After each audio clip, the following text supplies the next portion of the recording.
بسم اللہ الرحمن الرحیم۔ شروع اللہ کا نام لے کر جو بڑا مہربان نہایت رحم کرنے والا ہے۔ میں گواہی دیتا ہوں کہ اللہ کے سوا کوئی معبود نہیں، وہ وحدہ لا شریک ہے، اور میں یہ بھی گواہی دیتا ہوں کہ ہمارے پیارے نبی حضرت محمد صلی اللہ علیہ وآلہ وسلم اللہ کے بندے اور اس کے آخری نبی ہیں۔ اللہ پاک آپ پر، آپ کی آل پر اور آپ کے اصحاب پر اپنی رحمتیں نازل فرمائے۔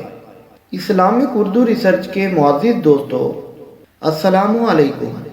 آج کی اس ویڈیو میں ہم آپ کو بتائیں گے کہ کتے کی تخلیق کیسے ہوئی، کتے کو نجس کیوں قرار دیا گیا ہے، حضور نبی رحمت صلی اللہ علیہ وآلہ وسلم نے گھر میں کتا رکھنے سے کیوں منع فرمایا، جس گھر میں کتا ہو اس گھر میں فرشتے کیوں داخل نہیں ہوتے، کتے میں ایسی کون سی 10 صفات پائی جاتی ہیں وہ اگر انسان اپنا لے تو ولی بن جائے، دنیا میں کتوں کی کتنی نسلیں پائی جاتی ہیں، یہی ہماری آج کی ویڈیو کا موضوع ہوگا۔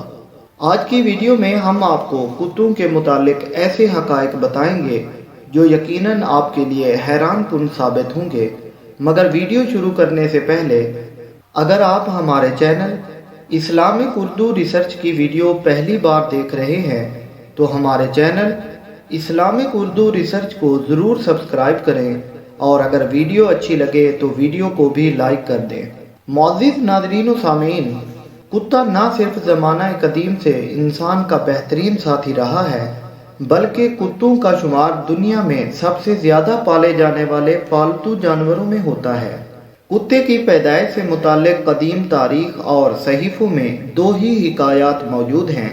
پہلی روایت کے مطابق کتے کی پیدائش کے متعلق امام عبد الرحمن الصفوری نے اپنی کتاب نزہۃ المجالس میں نقل فرمایا ہے کہ جب حضرت آدم علیہ السلام کی تخلیق اللہ رب العزت نے فرمائی تو تمام فرشتوں کو حکم دیا کہ حضرت آدم علیہ السلام کو سجدہ کریں، تو اس وقت شیطان جو کہ فرشتوں کا سردار تھا، اس نے نہ صرف یہ کہ سجدہ نہیں کیا بلکہ اس وقت اس نے حضرت آدم علیہ السلام کے پتلے پر تھوک دیا تھا، جو کہ حضرت آدم علیہ السلام کے پیٹ پر جا گرا، جس پر اللہ رب العزت نے حضرت جبرائیل علیہ السلام کو حکم دیا تھا کہ حضرت آدم علیہ السلام کے پیٹ سے اس تھوک والی مٹی کو ہٹا دو۔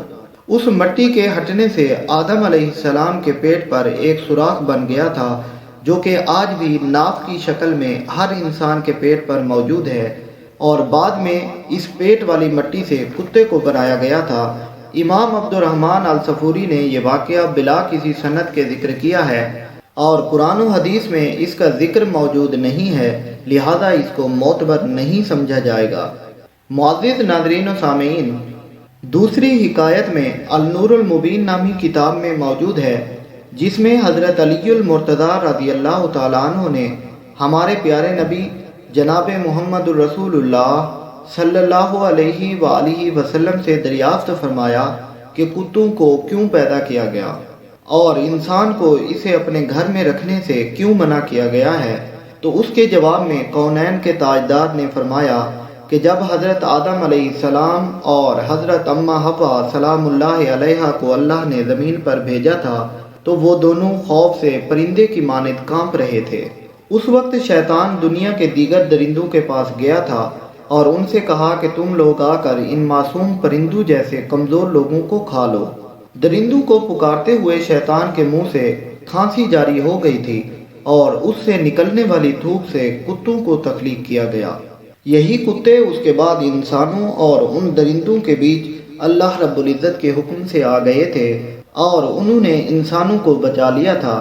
بخاری شریف کی حدیث نمبر 3227 اور مسلم شریف، سنن ابی داؤد، مسند احمد سمیت دیگر احادیث کی کتب میں ام المومنین حضرت سیدہ میمونہ رضی اللہ تعالی عنہا سے یہ روایت بیان کی جاتی ہے کہ ایک بار رسول اللہ صلی اللہ علیہ وآلہ وسلم نیند سے بیدار ہوئے تو غمگین اور خاموش تھے۔ میں نے پوچھا، یا رسول اللہ کیا بات ہے، آپ کی کیفیت بدلی ہوئی سی ہے؟ تو آپ صلی اللہ علیہ وآلہ وسلم نے ارشاد فرمایا، حضرت جبرائیل علیہ السلام نے رات کو آنے کا وعدہ کیا تھا مگر نہیں آئے۔ پورا دن اسی طرح گزرا۔ پھر آپ صلی اللہ علیہ وآلہ وسلم کو یاد آیا کہ ہمارے بستر کے نیچے کتے کا ایک پلہ موجود ہے۔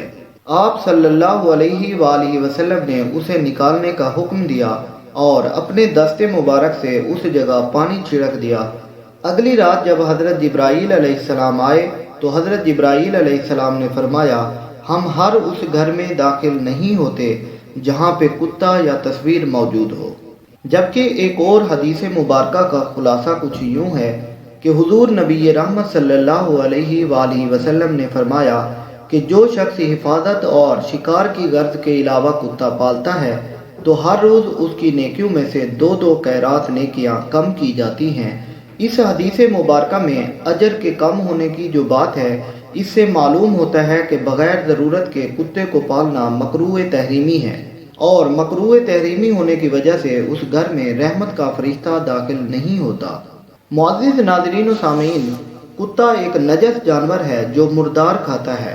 کتے کے سامنے اگر تازہ اور بدبودار گوشت رکھا جائے تو یہ بدبودار گوشت کو ہی ترجیح دیتا ہے، اور یہاں تک کہ یہ اپنی کائے کو بھی دوبارہ چاٹ لیتا ہے، کیونکہ فرشتے پاکیزہ مخلوق ہیں اور وہ ہر اس مقام پر نہیں جاتے جہاں نجس موجود ہو۔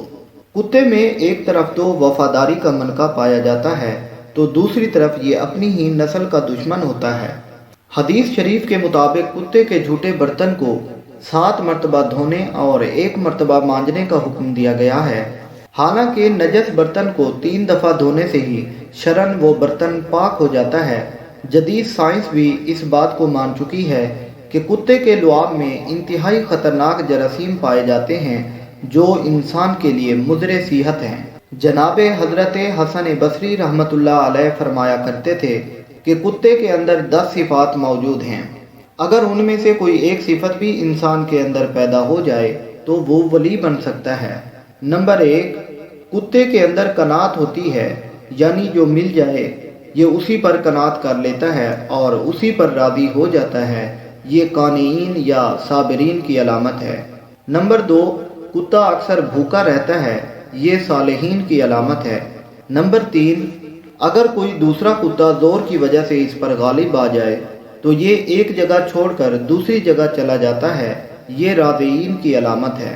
نمبر 4، کتے کا مالک اگر اس کو مارے تو وہ اپنے مالک کو چھوڑ کر نہیں جاتا، یہ صادقین کی علامت ہے۔ نمبر 5، اگر کتے کا مالک بیٹھا کھانا کھا رہا ہو تو یہ باوجود طاقت اور قوت کے اس سے کھانا نہیں چھینتا، یہ مساکین کی علامت ہے۔ نمبر 6، جب اس کا مالک اپنے گھر میں ہو تو یہ دور جوتوں کے پاس جا کر بیٹھ جاتا ہے، ادنا جگہ پر راضی ہو جاتا ہے، یہ متواضعین کی علامت ہے۔ نمبر 7، دنیا میں رہنے کے لیے اس کا کوئی اپنا گھر نہیں ہوتا، یہ متوکلین کی علامت ہے۔ نمبر 8، رات کو یہ بہت ہی کم سوتا ہے، یہ محبین کی علامت ہے۔ نمبر 9، اگر اس کا مالک اس کو مارے تو یہ تھوڑی دیر کے لیے اپنے مالک سے دور چلا جاتا ہے، اور اگر اس کا مالک اس کو دوبارہ روٹی ڈالے تو یہ دوبارہ آ کر کھا لیتا ہے، یہ اپنے مالک سے ناراض نہیں ہوتا، یہ خاشعین کی علامت ہے۔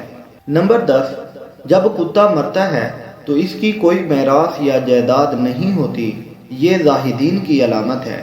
معزز ناظرین و سامعین، یہ تمام علامتیں جناب حضرت حسن بصری رحمۃ اللہ علیہ فرمایا کرتے تھے۔ دنیا بھر میں اس وقت کتوں کی 400 سے زائد نسلیں موجود ہیں، اور اس وقت 40 کروڑ سے بھی زائد تعداد میں کتے موجود ہیں، اور ان میں سے زیادہ تر کتے جدید ہیں جن کو جینیات اور مخلوط طریقوں سے پیدا کیا گیا ہے۔ جو لوگ گھروں میں کتے پالتے ہیں تو نہ صرف وہ اپنی نیکیوں میں کمی کر رہے ہیں بلکہ ان کے گھروں میں رحمت کے فرشتے بھی داخل نہیں ہوتے۔ معزز ناظرین و سامعین، امید کرتا ہوں آپ کو ہماری آج کی یہ ویڈیو ضرور پسند آئی ہوگی۔